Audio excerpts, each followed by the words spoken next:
इसमें वही चीज़ शो कर दी। तो इस तरह आपने यहाँ पे आ गया 45, तो आपने उसी हिसाब से रेट को सेंड करना है। ठीक है, तो ये चीज़ें हमारी इस तरह बनेगी।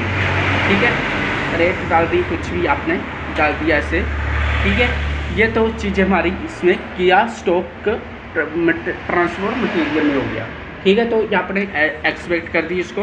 उसके बाद आपने क्या कर दिया, बैक किया। उसके बाद आपने क्या करते हैं, सीधा आप कहाँ जाते हैं, बैलेंस शीट में जाते हैं या डिस्प्ले में जाते हैं। डिस्प्ले में जाना है तो आप डिस्प्ले होता है देखना, तो हम इन सारी एंट्री को देखते हैं। उसके बाद हम बैलेंस शीट में जाते हैं। मैं कल आपको बैलेंस शीट के बारे में बता रहा था, तो आपने इसके बारे में फोकस करना है। ठीक है, तो कल हमने कहाँ तक पढ़ा था, करंट एसेट में पढ़ा था।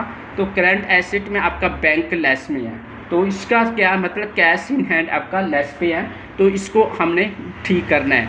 ठीक है, इसमें हम सारी एंट्री ऑफिस से डालेंगे। अब इसके बाद हम नीचे आएंगे, लोन पढ़ा था कल, करंट लायबिलिटी। अब करंट लायबिलिटी मतलब आने वाली लायबिलिटीज़ क्या है, तो 1,45,668 रुपये है। ड्यूटी एंड टैक्स, आपके ड्यूटी एंड टैक्स कितने हैं, वो भी आपके इतने हैं। ठीक है, कितने बड़े ड्यूटी एंड टैक्स इतने बड़े हैं।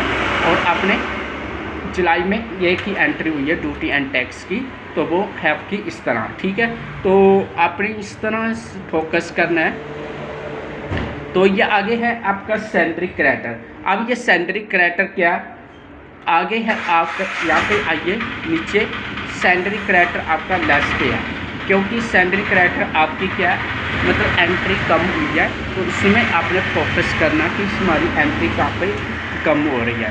ठीक है, यह 16,350 की एंट्री है, तो सैलरी क्रेडिटर, तो आपने इस लेजर को चेक करना है, तो ये सैलरी क्रेडिटर है कि नहीं है। ठीक है, तो आपने इसमें फोकस करना है।